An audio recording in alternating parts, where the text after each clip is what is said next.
Le 31 juillet 2022, à 5h34 du matin, des caméras de surveillance capturent un terrible accident de la route.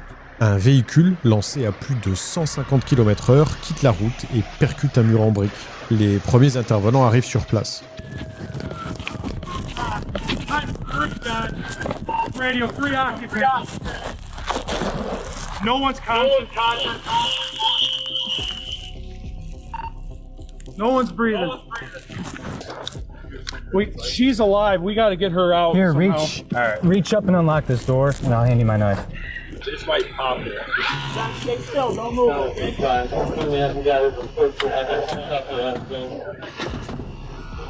La conductrice est encore en vie, elle est prise en charge par les pompiers et évacuée d'urgence au Metro Health Medical Center. Et pendant que les équipes médicales font de leur mieux pour la sauver, ses parents sont prévenus. Un officier de la police de Strongsville vient à leur rencontre et leur explique ce qui s'est passé.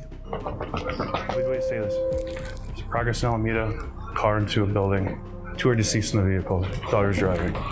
Ce que ce père et son épouse ignorent à cet instant, c'est qu'il s'agit d'une enquête qui va durer plus de 15 mois, à l'issue de laquelle leur fille, la seule survivante d'un crash qui a tué son petit ami et un ami du couple, ne sera pas poursuivie pour un accident, mais pour un meurtre. Générique.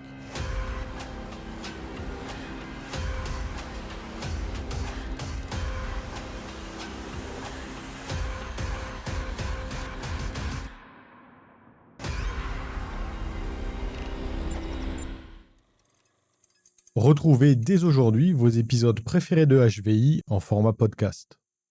Pour comprendre ce qui s'est passé cette nuit-là, il faut revenir une dizaine d'heures en arrière dans la soirée du 30 juillet 2022. Ce soir-là, Kelly Vraja, qui vient d'obtenir son baccalauréat, l'équivalent aux États-Unis, organise une petite soirée chez elle à Parma, dans l'Ohio, à une quinzaine de minutes de la route de Strongsville. Une vingtaine de personnes sont attendues et parmi elles, Mackenzie Chirilla, son petit ami Dominique Rousseau, et un ami commun du couple, Davian Flanagan, qui arrivent ensemble vers 22h. Kelly racontera cette soirée aux enquêteurs quelques semaines plus tard. So I was having a graduation party, and Davian asked to come, and I remember Kenzie asking me a while ago. She asked to come a while ago, but she never texted me that day. Davian texted me that day and was like, hey, can I still come to your graduation party? I was like, of course. And then he was like, I'm coming with Kenzie and Dom. And then I was like, okay, that's perfectly fine, like she was supposed to come anyways. And then they got there around like 10:15. Le trio s'installe à l'écart du reste du groupe sur une rangée de chaises alignées contre un mur, pendant que Kelly joue à un jeu avec ses amis de Parma. Ni Kelly ni les autres invités ne remarquent quoi que ce soit d'anormal, et à un moment de la soirée, Mackenzie l'appelle pour lui parler. I'm like playing with my friends, and then Kenzie's like, hey, like Kelly, come here, and I'm like, what's up? And she was like, do you trip? Which meaning like, do you do that? And I was like, no, I don't do that. And like, I was like, especially like my mom's here, like I don't want to do that. Like I feel like she was like asking, she didn't say the words, but I felt like she was asking me if I wanted to trip with them at my house. Kelly décline, persuadée que Mackenzie lui proposait de prendre des champignons, et juste après, elle entend le trio parler à voix basse et se demander si, je cite, il devrait le faire ce soir. 20 minutes plus tard, le trio quitte la soirée, après n'être resté qu'un peu plus d'une demi-heure, et prend la route de Brushwood Lane, à quelques kilomètres de là, direction chez Paul Burlinghouse, où 3 autres amis sont déjà installés devant la télé quand ils arrivent aux alentours de minuit. I mean, it just wasn't like, let's throw a banger, let's do any, like, it just wasn't really much like that. We just wanted to watch some cartoons. I know Kenzie was tired, that is one thing. Everyone was really tired, it was really late. But yeah, I don't think there was any fighting or anything like that going on at all. Or at least that's what I saw. Okay. L'enquêteur interroge ensuite Paul sur une éventuelle consommation de champignons ce soir-là. We discussed that, but we did not do that night. Okay. Did you know if Mackenzie had any kind of on her or Dominic that they brought to your house? Dom did. Dom definitely did. Okay. Et puis, vers 1h du matin, Paul monte se coucher, mais juste avant, Mackenzie lui dit quelque chose qu'il répète mot pour mot aux enquêteurs. Kenzie said, you should go to sleep because I'm probably going to go to sleep too. So I was like, okay, that's not that bad. So then I go upstairs at around 1. They're still up and they're still watching. I remember hearing South Park playing really loudly. Entre 2 et 3 heures du matin, Paul redescend pour aller aux toilettes et en traversant le salon, il constate que Mackenzie est endormie sur le canapé et que les autres regardent toujours des dessins animés. Quand le trio part de chez lui, à 5h30, Paul dort profondément. Il ne se réveillera qu'à 10h du matin, quand Rosie l'appellera pour lui apprendre ce qui s'est passé. Davion demande a priori à Mackenzie de le déposer chez lui sur le trajet, mais elle commence par refuser, sauf que Dominique insiste et Mackenzie finit par céder. Les données GPS de l'application Life 360, à laquelle sont connectés 14 amis proches du groupe, permettent de reconstituer leur trajet en temps réel. À 5h30, la Toyota Camry de Mackenzie quitte Brushwood Lane et Tyler Proctor, un ami du groupe et ex-petit ami de Mackenzie, expliquera plus tard aux enquêteurs que l'application a enregistré la vitesse du véhicule au fil du parcours et que plusieurs membres du cercle proche ont vu défiler les chiffres sans comprendre sur le moment ce qu'ils regardaient. You guys knew more before we even knew. I mean, before we even had any idea about the speed and any of that, you know. I was hurt. A bunch of people who had access to Life 360 there was like sent us screenshots saying, look how fast they went. We had no idea at the time. Yeah, there was probably like 14 people in our Life 360 because we're all super close, so... Les caméras de surveillance captent toute la scène. La Toyota Camry de Mackenzie arrive du nord par Pearl Road, prend lentement le virage à droite vers l'ouest et s'engage sur Progress Drive où elle accélère dans la ligne droite, atteint une vitesse suffisante pour faire décoller brièvement le véhicule au passage d'un trottoir, puis vire brusquement sur la droite à quelques mètres du bâtiment avant de percuter le mur de briques à pleine vitesse. Il est 5h34 un dimanche matin, l'accident s'est déroulé dans une zone industrielle déserte. Il va donc s'écouler près de 40 minutes avant qu'un motard ne passe sur les lieux et n'avertisse le 911 après avoir aperçu la voiture en miettes. Les premiers secours arrivent sur les lieux à 6h14. L'officier Michael Galassi de la Strongsville Police Department est le premier à s'approcher du véhicule. À ce stade, les 3 occupants sont inconscients et aucun ne semble respirer. Radio, 3 occupants. No one's conscious. No one's breathing. Wait, she's alive. We gotta get her out. Here, somehow. reach up and unlock this door, and I'll hand you my knife. Here, cut that out.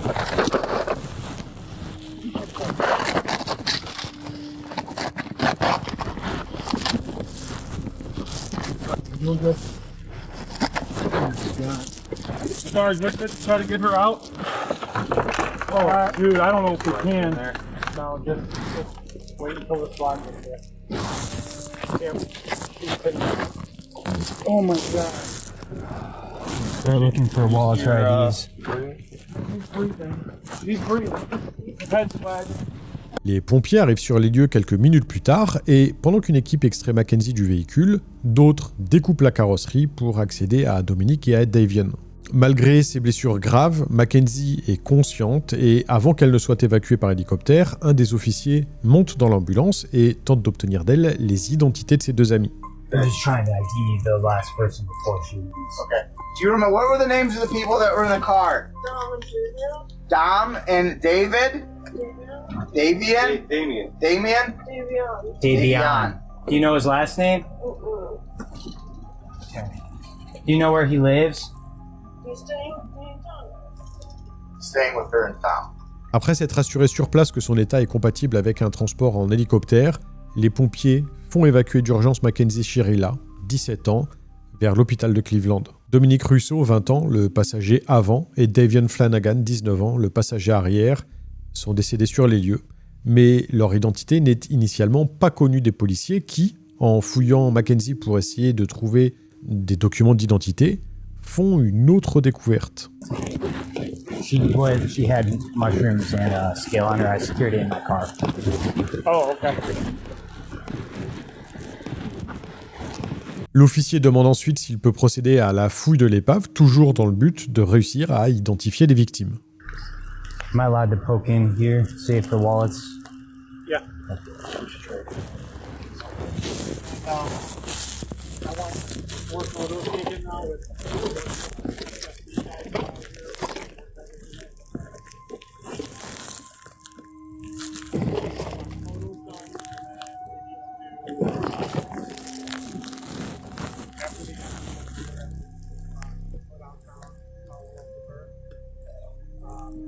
Engine's still pretty warm, so it can't be too. Still, they can stay one for a couple hours. Oh, that's fair. Within a few hours. Yeah, it's fine. I mean. I'm trying. We need to get this guy ID'd. His family needs to know. Et effectivement, l'identification du troisième passager, celui que les secouristes pensent s'appeler Jacob, est fausse. Il s'agit en réalité de Davion, mais l'information mettra plusieurs heures à être corrigée. Alors qu'elle est transportée au Metro Health Medical Center de Cleveland, à 35 km du lieu de l'accident, les parents de Mackenzie ont été contactés et patientent nerveusement dans la salle d'attente quand l'officier Galassi de la police de Strongsville va à leur rencontre pour leur expliquer ce qui s'est passé. Okay. No. What was that? You want to sit down? Oh, dear. Wait, say this. Progress in Alameda, car into a building. 2 are deceased in the vehicle. Daughter's driving. Who died? I don't know whether, but there's one that we don't know. His name's Jacob. Does anyone know a Jacob? Dom? No, stop. Let him talk. Guys, I know, we've been dealing with this. Your daughter's okay. She's talking to us. I talked to her, okay? Your daughter's alive, okay? Your daughter's alive. She was driving the vehicle, okay? Who was that? Jacob and who? I think, what's the name you said? Dom? Might be. Oh my God. Stop. What's his relation to you? Okay, yeah, then Dom was in the car. Stop. Oh my God. What? Are you kidding me? It's right now, it's an ongoing investigation. Speed is definitely a factor. So are drugs. Dom is dead? Dom is dead? Is that what you're saying to me?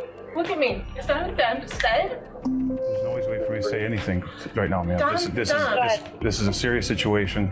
Full transparency here. There's drugs in the car. She had a bag of mushrooms on her and a scale.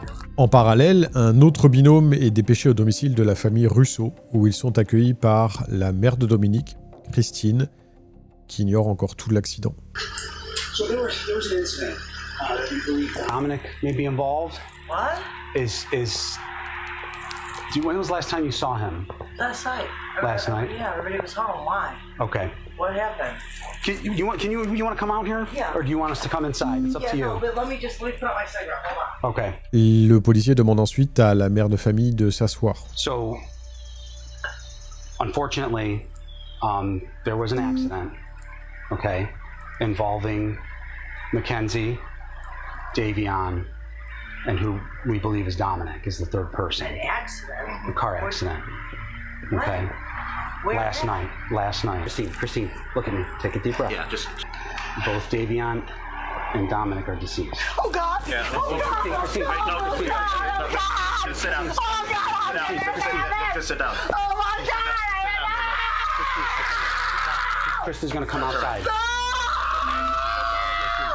That's okay. Christine. Yes, just take a deep breath. It's okay.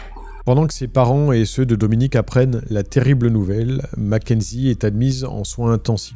Ses blessures sont lourdes, elle va passer plusieurs semaines à l'hôpital et enchaîner les opérations chirurgicales, mais dès son admission, elle était consciente et elle a commencé à parler. D'après le détective Zaki Hazou, qui la rencontre dans les heures qui suivent son admission, et d'après les notes du dossier médical, elle tient plusieurs propos qui resteront dans le dossier d'enquête et vous allez comprendre pourquoi. Elle se dit dévastée, elle dit se sentir coupable d'avoir tué son petit ami et qu'elle aurait préféré mourir elle aussi, des propos compréhensibles qui confortent la thèse de l'accident dramatique. Et puis, à un moment, elle demande à l'un des officiers présents d'une voix calme « Vous pouvez pas juste me retirer mon permis pour 10 ans ou quelque chose comme ça ?» Et en parallèle, d'autres éléments vont commencer à faire surface, des éléments qui vont complètement remettre en question le côté accidentel du crash. Pendant l'hospitalisation de Mackenzie, le détective Zaki Hazou, du département de police de Strongsville, démarre son enquête en examinant la voiture. La Toyota Camry 2018 de Mackenzie est un véhicule récent, équipé d'un Event Data Recorder, aussi appelé EDR. En gros, c'est la boîte noire d'une voiture. Pour ce faire, il fait appel au sergent Adam McQuaid de l'unité de reconstitution des accidents de la police de Brooklyn, dans l'Ohio, et ce dernier lui rend un rapport extrêmement détaillé. Ce que l'EDR permet de reconstituer, c'est précisément les 4,75 dernières secondes avant l'impact, position de la pédale d'accélérateur, position de la pédale de frein, régime moteur, angle du volant, position du levier de vitesse, etc. etc. À T-4,6 secondes avant l'impact, la pédale d'accélérateur a été enfoncée à 100%. Le régime moteur était donc au maximum et pendant les 3 secondes qui ont suivi, le véhicule a accéléré dans la ligne droite sur Progress Drive. À T-1,6 secondes, la voiture est passée au-dessus d'un trottoir, les roues perdant brièvement contact avec le sol, et à T-1,1 seconde, le volant a été tourné brutalement sur la droite d'un coup sec, 142 degrés. Direction, le mur. 30 millisecondes plus tard, les airbags latéraux sont déployés et il y a eu un impact contre le mur de briques du bâtiment Plitco. Vitesse, au moment de quitter la chaussée, 156 km/h. Vitesse moyenne sur les 2 dernières secondes, 143 km/h. Et au milieu de toutes ces données, il y a un chiffre que les enquêteurs vont regarder en boucle, les données de la pédale de frein. Elle n'a jamais été actionnée. Pas une seule fois depuis la prise de vitesse au début de Progress Drive jusqu'au moment de l'impact. Reste à écarter la possibilité d'un défaut mécanique, Toyota ayant connu par le passé des problèmes d'accélération involontaire sur certains modèles. Alors, le 30 août 2022, Mark Sargent, un expert en défaillance mécanique, inspecte à son tour le véhicule. Son rapport est catégorique. Il n'y a eu aucune défaillance pré-crash, ni sur l'accélérateur, ni sur les freins, ni sur la direction. Et puis, toujours dans les données EDR, l'expert relève un autre point. Pendant les 4,75 secondes précédant l'impact, le levier de vitesse a changé plusieurs fois de position entre drive, séquentiel et neutre. Ces changements ne peuvent pas être automatiques, ils nécessitent une manipulation manuelle. L'hypothèse de la défaillance mécanique est donc définitivement écartée, laissant les enquêteurs perplexes devant les faits. Pourquoi est-ce qu'une adolescente de 17 ans a accéléré à fond pendant près de 5 secondes sans jamais freiner avant d'aller percuter un mur à plus de 150 km/h? C'est en creusant autour d'une des victimes, Dominique Russo, que les enquêteurs vont remonter à un incident que personne jusque-là n'avait mentionné à la police. Dans l'entourage de Dominique, tout le monde savait que le couple battait de l'aile depuis plusieurs semaines et que les disputes étaient de plus en plus fréquentes. Quand le détective Azou interroge le frère de Dominique, Angelo Russo, ce dernier raconte ce qu'il a observé dans les mois qui ont précédé.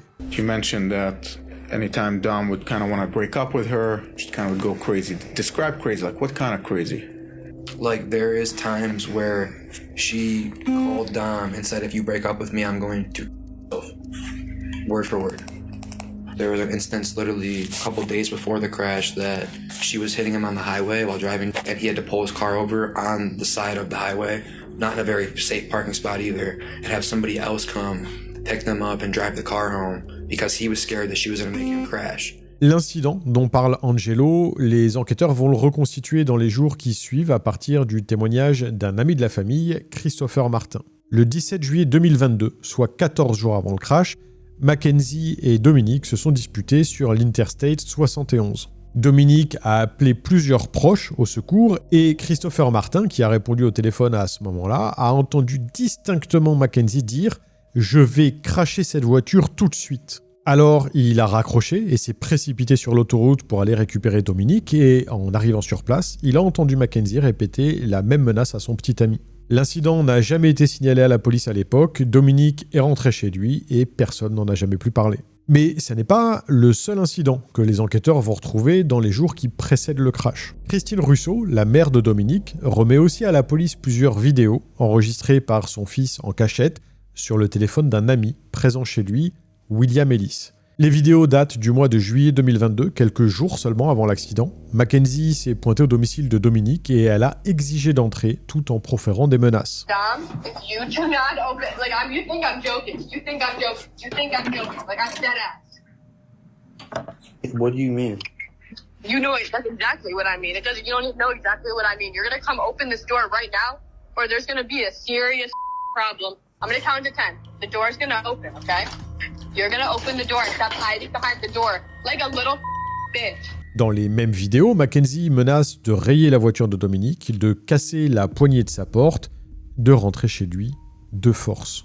Alors, les enquêteurs commencent de moins en moins à voir Mackenzie comme une jeune fille dévastée qui aurait malencontreusement perdu le contrôle de son véhicule au petit matin. Parallèlement, le détective Hazou se plonge dans le téléphone de Mackenzie et il se concentre spécifiquement sur les données de géolocalisation. Et un point attire immédiatement son attention. Le 28 juillet 2022, soit 3 jours avant le crash, le téléphone de Mackenzie a enregistré sa présence dans le secteur de Progress Drive et Alameda Drive, le lieu exact du futur accident. Le détective précisera plus tard au procès que les données de géolocalisation téléphonique donnent une zone, pas une position précise au mètre près, mais cette zone couvre exactement la portion de Progress Drive concernée et il s'agit d'une zone industrielle déserte. Rien autour ne correspond à un endroit où une adolescente de 17 ans aurait eu la moindre raison de se rendre. Mackenzie n'y travaille pas, elle n'y a pas d'amis, il n'y a pas de salle de sport, de magasin et aucun lieu de rendez-vous pour des jeunes. Toujours dans le téléphone, le détective Hazou fouille cette fois les réseaux sociaux de Mackenzie et plus particulièrement ce qu'elle a posté dans les mois qui ont précédé l'accident et aussi dans les semaines qui ont suivi parce que même depuis son lit d'hôpital, Mackenzie a continué à poster. 136 éléments sont compilés au fil de ce travail d'enquête, des photos et des vidéos dans lesquelles elle filme en conduisant, une cigarette ou plutôt un joint dans une main et le téléphone dans l'autre, les yeux sur l'écran plutôt que sur la route. Une information remonte encore par un autre canal, le frère de Dominique, Angelo Russo, contacte la police et leur montre des échanges qu'il a eus par message avec Mackenzie dans les jours qui ont suivi l'accident. Dans l'un de ces messages, daté du 6 août, soit 6 jours après le crash, alors qu'elle est encore au Metro Health en convalescence, Mackenzie lui demande des photos de Dominique qu'elle pourra mettre dans le cercueil. Dans un autre, elle lui écrit « Je sais que tu penses probablement que c'est entièrement de ma faute, je me sens vraiment mal, ça me tue ». Christine Russo, la mère de Dominique, reçoit elle aussi des messages de Mackenzie pendant cette période. Et dans l'un de ceux qui sera versé au dossier, Mackenzie lui explique qu'elle ne se souvient de rien, que sa vision s'est complètement effacée juste après le virage sur Progress Drive, que sa thérapeute lui a parlé de traumatisme et qu'elle va essayer de se faire hypnotiser pour se forcer à retrouver la mémoire. Mais un détail n'échappe à personne dans tous ces messages. Mackenzie parle d'elle et de Dominique, elle demande des photos pour le cercueil de Dominique, elle s'excuse auprès de la famille Russo, mais elle ne parle jamais de Davion. It's just wild to me that she's still reckless and just posting on her Instagram and stuff like that after all of this, as if nothing happened. And I still haven't seen her post anything about Davion even.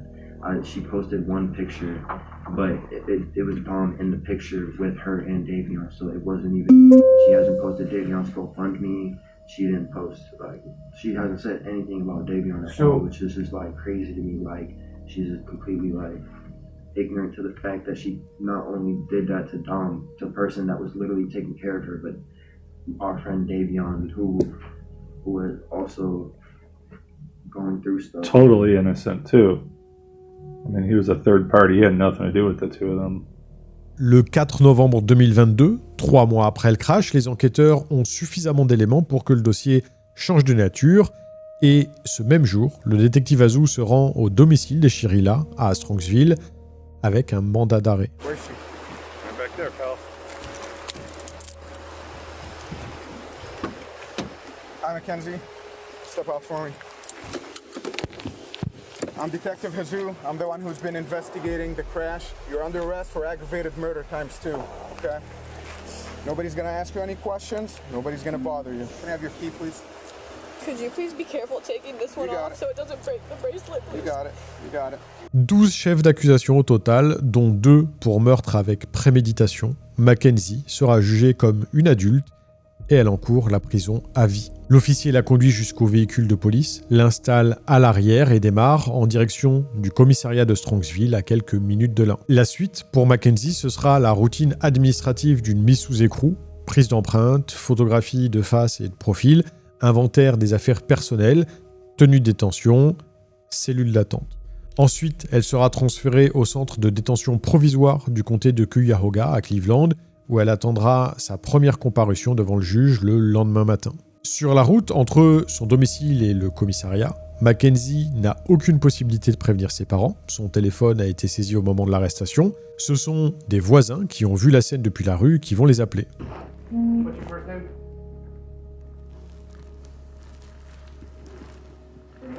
Yeah, I'm talking to you. Okay, Mackenzie, I'm gonna take your handcuffs off. I need like all the jewelry and everything to come off, okay? I can't wear any of it. No, I need you to take it off while you're in jail right now.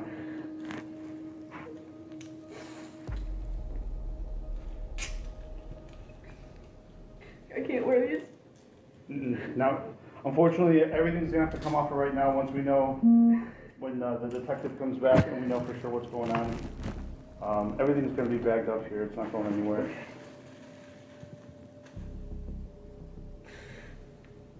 Sorry, this is just like one of those which is really hard to get off. That's fine. Take your time. Et à peu près au moment où Mackenzie commence le processus d'incarcération, ses parents arrivent au poste de police de Strongsville. I need to speak to my daughter because you guys aren't allowed to speak to her at all. That's from the lawyer. He does not want you guys speaking to her. And I can get him on the phone. He can tell you that over the phone if that works, or I can go in and tell her not to open her mouth. How you guys did this on the weekends is just, well, all you do is go, hey, there's a warrant for, we would have brought her right down here with no problem. It's just unbelievable. I mean, she's 18. So the warrant was issued today, so we executed it today. The warrant wasn't issued earlier. Well, you could have made a phone call, couldn't you? You had your creeper out in front of my yard watching. She can't take any, she's an adult, she can't take any phone calls right now. Okay, well, I still need to speak to my daughter so she understands what we're not to say anything to you guys. Les parents de Mackenzie finissent par repartir sans avoir pu parler à leur fille, qui passe ses premières heures en détention au centre pénitentiaire du comté de Cuyahoga. Pendant ce temps, le bureau du procureur de Michael C. O'Malley commence à préparer activement le dossier pour le procès, et c'est dans ce cadre qu'en mars 2023, 5 mois après l'arrestation et 8 mois après le crash, le procureur transmet l'intégralité des éléments recueillis par l'enquête au médecin légiste qui avait procédé aux autopsies de Dominic et Davion au lendemain du crash, le docteur Joseph Fellow. Sur les 2 rapports d'autopsie, clos depuis plusieurs mois, la case cochée pour l'origine de la mort avait été la case « accident », une conclusion évidente à l'époque vu le peu d'informations que les médecins avaient. Mais à la lumière des SMS, des vidéos, du rapport EDR, de l'accident sur l'Interstate 71 et des géolocalisations du téléphone de Mackenzie dans les jours précédant le crash, le Dr Fellow reprend les 2 dossiers et rédige officiellement une version corrigée. La case accident est remplacée par la case homicide et la note ajoutée précise que l'enquête a révélé, dans les termes du médecin légiste, l'intention du conducteur d'infliger des dommages à elle-même et à ses passagers. Avec ça, le dossier d'accusation est complet et 9 mois après son arrestation, Mackenzie Shirila, qui vient d'avoir 19 ans, se présente devant la cour du comté de Cuyahoga pour répondre des 2 chefs de meurtre avec préméditation. Le procès de Mackenzie Shirila s'ouvre le 7 août 2023 à Cleveland et il va durer 2 semaines. Sa défense, menée par un avocat nommé James McDonnell, fait 2 choix stratégiques qui vont peser lourd pour la suite. Le premier, c'est de renoncer au procès devant un jury. Mackenzie sera jugée par une seule personne, la juge Nancy Margaret Russo, un bench trial comme on appelle là-bas. Le second choix, c'est que Mackenzie ne témoignera pas, elle exerce son droit constitutionnel au silence, et pendant les 2 semaines que dure le procès, on ne l'entend pas parler une seule fois. La défense avance un syndrome médical diagnostiqué à la Cleveland Clinic quand Mackenzie avait 13 ans, un syndrome de tachycardie orthostatique posturale pouvant entraîner des pertes de conscience soudaines. L'hypothèse défendue par les avocats, c'est que Mackenzie a eu un malaise au volant, qu'elle a perdu connaissance et que le crash est le résultat de ce malaise, pas d'une intention. Sauf que l'hypothèse du malaise est mise à mal par les données EDR. Quelqu'un qui perd connaissance ne manipule pas son levier de vitesse, ne tourne pas brusquement son volant à la dernière seconde, surtout pas en direction du mur, et ne maintient pas son pied sur l'accélérateur à fond pendant presque 5 secondes. Non, ces gestes-là exigent un conducteur conscient. C'est d'ailleurs ce que l'accusation affirme avant de dérouler tout le reste qui fait clairement penser pour eux à un acte non seulement prémédité, mais aussi préparé. Et le 14 août 2023, la juge Russo rend son verdict. The video clearly shows the purpose and intent of the defendant. She chose a course of death and destruction that day. Exhibit 802 crystallizes the deadly decision-making of the defendant. She morphs from a responsible driver to literal hell on wheels as she makes her way down the street.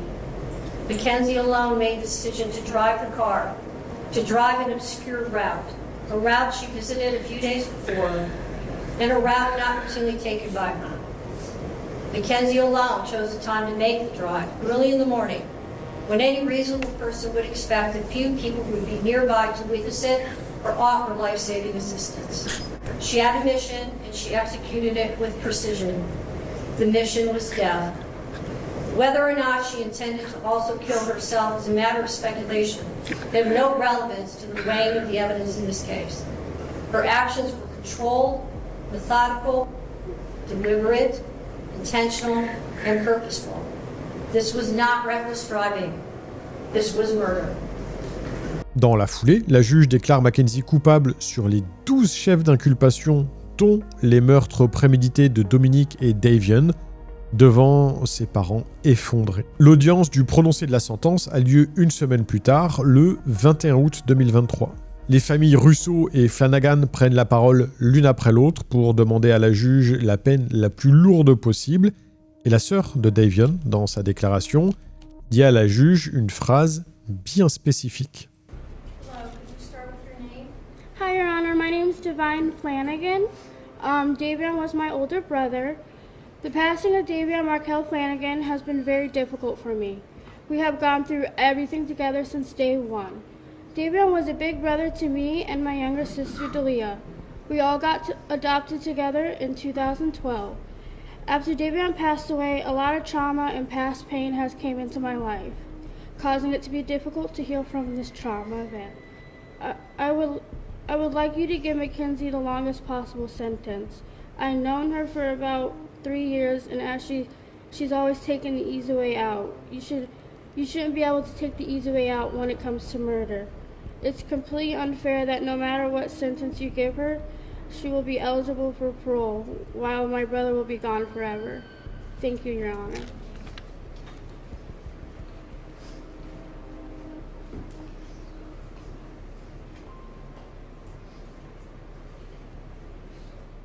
C'est ensuite au tour de Christine Russo, la mère de Dominic, de prendre la parole. No one wanted this to be a murder, or to punish Mackenzie Shirilla for this accident. But this was not a car accident.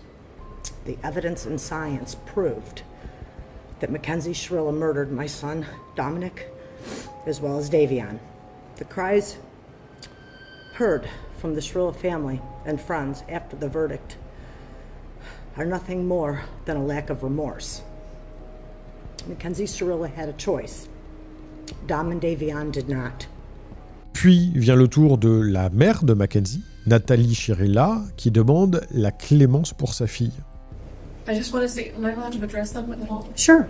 I just want to say to the families that I'm broken, sad, and lost, and my heart hurts for everyone. Okay? Davian was her new friend, and Dom was the love of her life, and he was part of our family. Okay? I'm just so sorry that this happened and we're heartbroken. Okay? And then, Your Honor, this was a terrible, tragic nightmare accident to have happened that she has no memory of, and she will never emotionally or physically recover from it. She almost died too, and we're asking that you please not run the sentence as consecutive. She was family, and we all love each other. I'm hearing an awful lot about your daughter. I'm not hearing very much about the two dead people. Dominic, okay, I'm asking you for leniency because this was a tragic accident she does not remember. And Davian, we don't, he's a new friend. I'm so sorry. What does that mean? His life is worthless? No. Okay. No, not at all. Et enfin, après Nathalie Shirilla, c'est au tour de sa fille, Mackenzie, qui prend la parole publiquement pour la première fois depuis son arrestation 9 mois plus tôt. The families of Dom and Davian, I'm so deeply sorry. I hope one day you can see I would never let this happen or do it on purpose. I wish I could remember what happened. I'm just so sorry. I'm heartbroken. I love Dom and Davian. We were all friends and Dom was my soulmate. I wish I could take all your pain away. And I'm so sorry. And to my family, thank you for the support and all the love you guys give. Thank you for fighting with me. I love you all so much. I'm done. Thank you. Après avoir entendu tout le monde, la juge Russo annonce la sentence de 15 ans à perpétuité pour chacun des 2 meurtres, les 2 peines devant être exécutées de manière concurrente. Ce qui veut dire que Mackenzie pourra demander une libération conditionnelle à partir de septembre 2037. Elle est transférée dans les semaines qui suivent à la prison pour femmes de Marysville, dans l'Ohio, où elle passera les 15 prochaines années au minimum. Et quelques jours après l'annonce de la sentence, elle appelle sa mère au téléphone. Tous les appels passés depuis une prison américaine sont enregistrés et ceux-là vont être rendus publics par la presse dans les semaines suivantes. Parce que si dans la salle d'audience, Mackenzie a pleuré et a démontré d'apparents remords, une fois que les caméras du tribunal ne filment plus, le discours n'est plus tout à fait le même. Et elle se moque ouvertement de la petite sœur de Davion. To court speculation, like charges people on that. So I feel like we could just do that too. You know what I mean? Exactly. Yep. Speculation is truth. If I say something happened, then it happened, Mom. Yeah. Oh my God. I'm gonna make sure I don't step on no bugs in here either, because I don't know, like they could maybe say I did that on purpose and charge me with murder again. Because you're an evil person. Yeah. And a menace, and I always take the easy way out instead of just like picking the bug up in a cup. Oh my I'm gonna step on it. You've gone through so much in your life. You do not take a freaking easy way out. Holy shit. I don't even know why the fuck she thought she can speak on my behalf, because she doesn't even fucking know me. Bah oui, t'as raison Mackenzie. Qui a donné le droit à cette gamine de pleurer la mort de son frère et de blâmer la personne qui conduisait le véhicule, hein? Je vous retrouve lundi prochain pour un nouvel épisode de HVI, et d'ici là, n'oubliez pas, Homo homini lupus est, l'homme est un loup pour l'homme. Salut.